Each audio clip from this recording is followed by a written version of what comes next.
Hi everybody, welcome to Taji's World of Books and welcome to part 2 of my dark romance, specifically Captor Captive book recommendation video.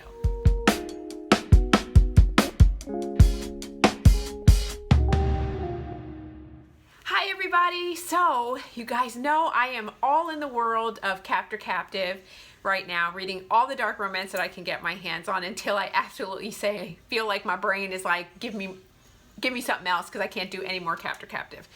So, and you know, the problem with reading all of these types of dark romances is that like my moral compass in the book world, not in reality, but in the book world, my moral compass is off because I read stuff and I just go, that's not really that dark, or that's not really that bad. Whereas like a year ago, if I would have read this, I would have been like, oh my God, I would have been like horrified and clutching at my pearls, you know, like type situation. Anyway, you guys are here for the recommendations, and so I'm going to film this in some clips because I like to film it when it's hot off the press and it's fresh in my mind so you can get the best sort of reaction to how I'm feeling about that particular book. So I decided to go into the Kane novels, and this is by Charlotte Hart and Rachel DeLune. And book 1 is called Innocent Eyes. I believe there are 5 books in this series, and I want to include all the books together that are in a series in one video, so I'm separating this out from a different video that I'm going to do so you can have it all together. Okay, so I thought this was a standalone, but then I saw that there are like 5 books in the series, so I had to go ahead and get the other books, and so it seems like the second book is about that I'm getting ready to start, which is called Devious Eyes, and it seems like that's about a Kane brother, so they're companion novels. I'll see if they do what I typically like, which is to have lots of conversations with the characters from this book and that book, and they all sort of come together and get into a lot of antics. I like that, but this particular book, Innocent Eyes, it was surprising, it was shocking. So here's the premise, and I'm going to try to give it to you without spoilers. So the main character, she is Emily. She works as a photographer, and she's best friends with this chick, and her name is Jenny. So Emily is best friends with Jenny, and they've been friends for years and years and years. They've sort of fallen away from, you know, not been so close, but then came back together and became close again. So Emily owns a photography studio, and Jenny works in her studio. And Jenny recently has become very increasingly distant and moody and needing lots of money and requesting to borrow money from Jenny. And Jenny's like, you know, I'm sorry, from Emily. And Emily's like, that's odd, but like, I'll take care of it. I'll help you out. You're my best friend. And so Jenny then comes to her one night and says, I've double booked myself on a date and I want to go out with this other dude, but I have this like blind date set up. Can you take care of it for me? And Emily is a very sweet, unassuming, like, you know, like a doormat kind of girl. So she's like, oh, she's like, okay, I'll do it for you. And she's like, but when you go, you just have to say you're me. You have to say you're Jenny so just, you know, act like you're me. And so she does it. And she's like, but if this dude is like ugly and he's like a piece of crap, like I'm out. I'm not going to stick around. And so she goes on this date, and lo and behold, it is not a date, but rather they plan on making Jenny pay off this debt that she has accrued. And she's accrued $100,000 worth of gambling debts. And Emily is going to have to pay in blood, sweat, and tears for that. So the story sort of ensues from there. And I was thinking as I was reading this, like how far does a character, like how far is too far? Because obviously we're here because we read dark romances, right? And Captor Captive is a very specific genre within dark romance. So how far is too far? Because Kane does some stuff in here. His name is Quinn. His name is Quentin Kane. They call him Quinn. And he heads, and there's also like a mafia component because he heads the Chicago syndicate of the branch of the mafia that he's in, but he's like sort of like not part of the Italian mafia, but rather the English mafia. So he has ties and connections with the UK and in London specifically. And so he does some stuff in here that you are like, this is jacked up. I cannot believe that you just did this to her. How are you going to overcome this?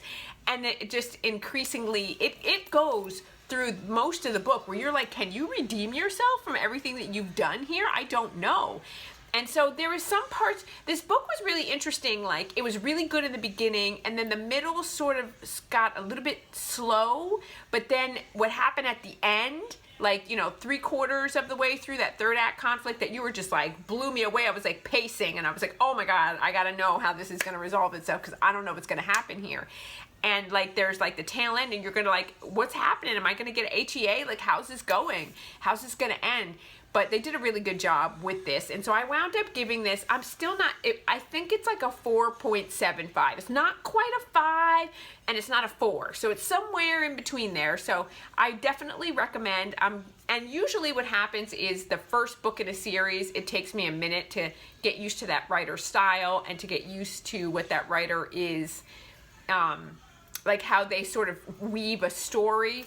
And so, so usually each successive book after that gets better for me. So we'll see how it goes. I'll join you in a bit, but, you know, and tell you about the other when I get in the other clips. But check out the trigger warnings. Like I said, this is a dark romance, so for sure there's going to be some trigger warnings there. It's a complicated tale. You're going to see that the plot is going to continue to develop as we go into the rest of the books, and I'm excited to continue with this story. And so we'll go over here and talk some more about it. See you there.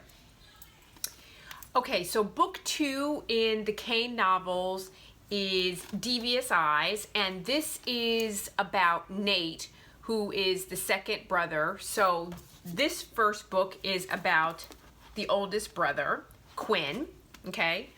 Second book is about Nate, and Nate is basically, so what these are turning into is, I thought that this was gonna be all captor-captive, and each book is really different, but it is about the Kane crime syndicate family that is based out of Chicago.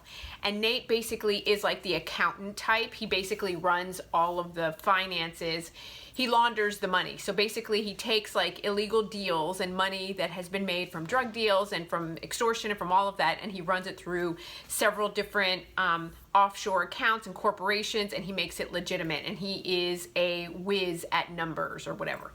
Okay, so Nate is like, he's ticked off, upset with his brother. He's like, you've tried to control me our entire lives. You have now established a relationship here. I am just not all in for that, and I have some animosity and built up hatred towards you, and so I'm out, and like, you can't, I just need a break. I need a break, and I'm getting the hell out of here. So he goes to Bora Bora, basically. I think it's Bora Bora. It's like one of those islands. It's not Bora Bora. It's I can't remember what island it is he goes to, but he goes to one of the like French islands that is like beautiful. It's like Bora Bora. So he goes to the island and he meets Gabriella. And Gabriella basically is a diamond thief. And she has just gone on a heist, and the heist has gone bad. She's partners with her brother. The heist has gone bad, and so she has to get out of Dodge really quickly because people are after them.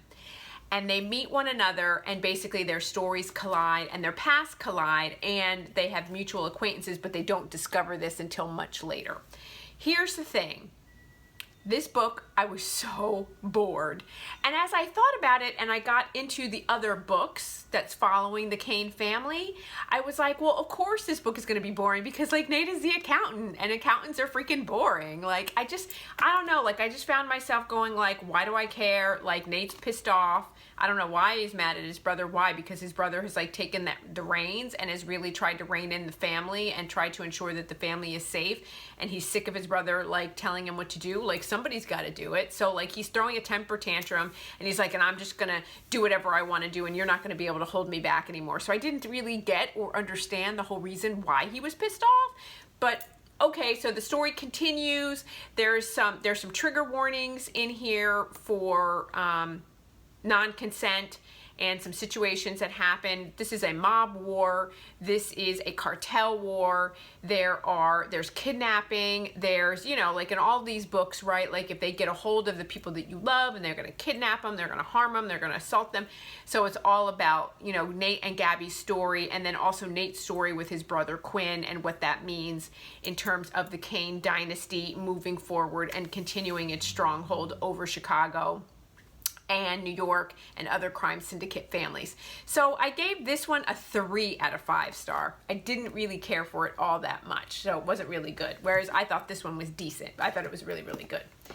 Okay, so then at the end of this book, we meet some of the New York people, and we meet Vico, that is from the New York. And so you kind of at the tail end of this, you're like, who is this Vico character? What is up with him? And oh my word, you beat Vico in this book, and this book is off the freaking chain. It is a 5 out of 5 star. It is even better. This is my favorite book. It's even better than Innocent Eyes. We thought that Quinn was a monster here. Vico freaking takes the cake. Like, Vico is no daggone joke, and this is his story with Hope. And you find out really quickly, besides the fact that Vico is a fucking monster, is that he rules New York with an iron fist. He's part of the New York Mafia, and he is trying to bridge the gap and develop a working relationship with the Canes, and so the Cane of Chicago. And so now you've got the Yakuza, the Japanese Mafia, that are coming in and trying to muscle in on territory. But not only does he rule New York and his, illegal operation, he rules Hope in that way as well. But Hope is also complicit in the things that he does. So he is very controlled in what he does, and he has molded her into being a little informant and a spy for him. So he uses her in different ways. And you start to hear about their story, but he's also brutal with her. Like, their story is just brutal. It is. But Hope has her own agenda.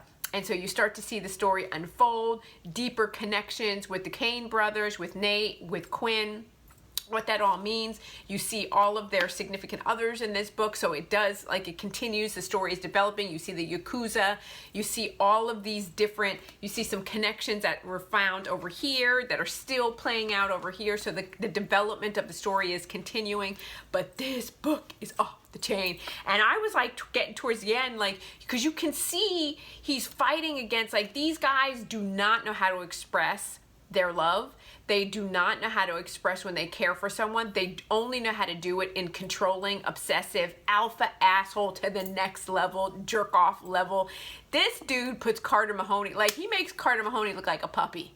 Okay, like, if you know who I'm talking about when I say like that, like, if you can think of the ultimate, like, alpha dudes, like, this guy is next level, next freaking level in terms of, like, being alpha and controlling and just all in and wanting her to fall in line. And she does,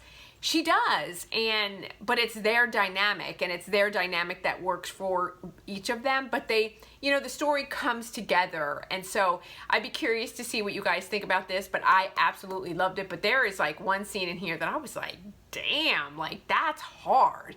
Like, that's hard for sure. Like, I don't know, like, in book world, okay, but, like, in reality, I'd be like, what the heck? So this is good. It's a 5 out of 5 star for sure.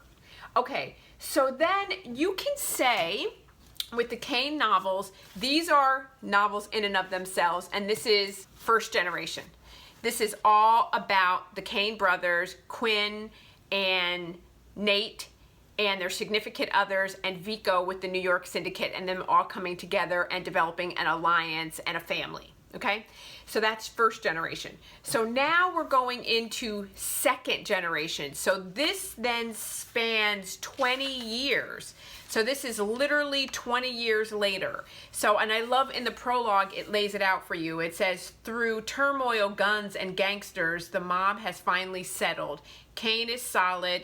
Vico is untroubled. The years of raging war have gone, suspicions have gone, the life of crime for Cane is gone, and the bond between families is dependable, loyal, and without concern. Life is calm. It's taken 20 years. But now a new generation is here. They are about to test the bonds we have built and send our calm life to hell.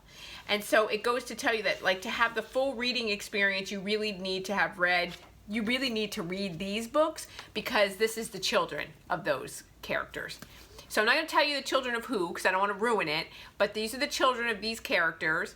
And let me start off by saying, first of all, this book had a lot of the tropes that are like my pet peeves and I don't like. I don't like whiny characters. I don't like, my rule of thumb is if I have to say to you, I'm not a child, don't treat me like I'm a child, then clearly I'm a child. I don't need to press the point. If I'm an adult, then I act in adult ways and there's no question about whether I'm an adult. And so as is the case with spoiled mafia princesses that have grown up in entitled environments, going to like Columbia and NYU, and your parents pay for everything, but also they shelter you from a lot of things, and they also shelter you from their business. So these kids don't likely, especially if you're female, you don't likely know that your father is a freaking monster, or you don't know that your father is a drug lord, or you don't know that your father is the mafia, like, you know, the head of the mafia and like controlling all these things. Like, that's not something that like you talk about at the dinner table, right?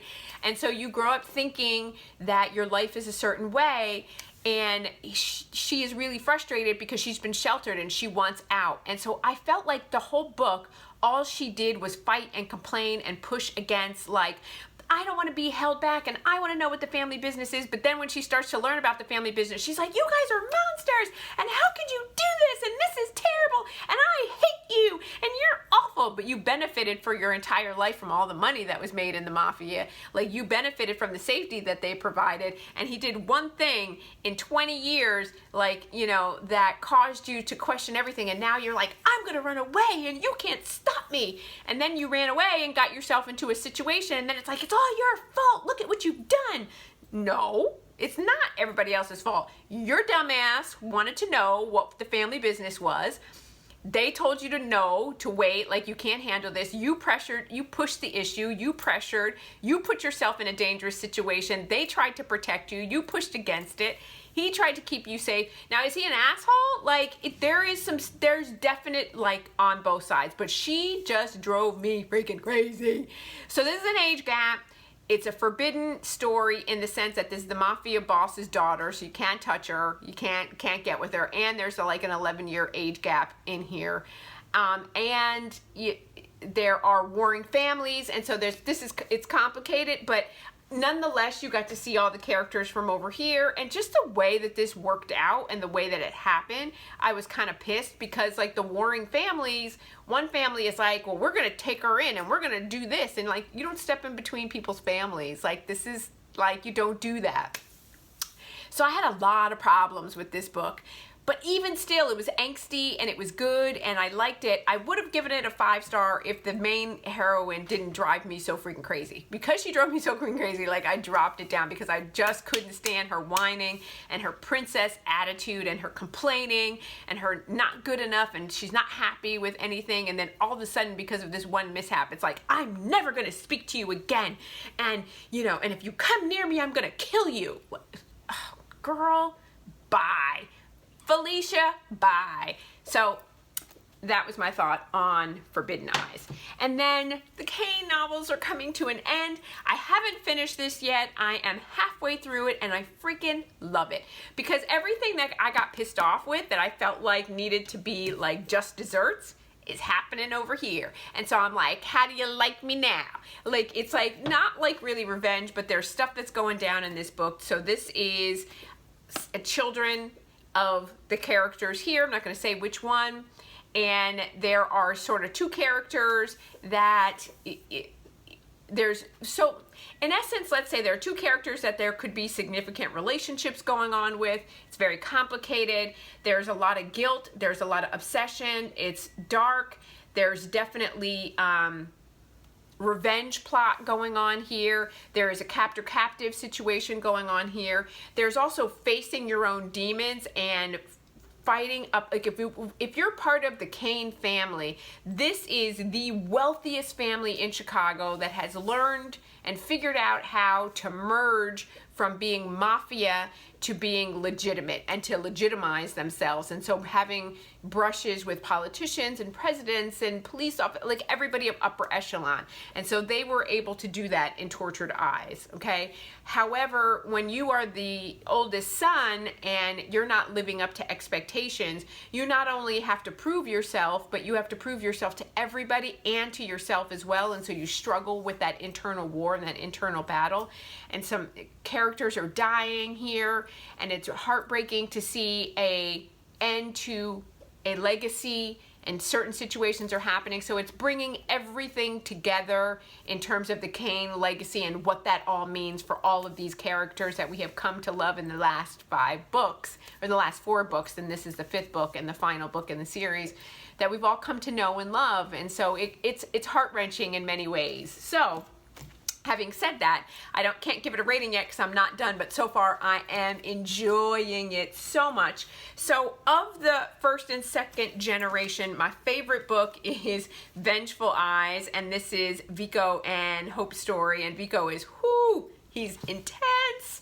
And I absolutely loved Innocent Eyes, and this is Emily and Quinn's story. So that is my second favorite book in the series so far.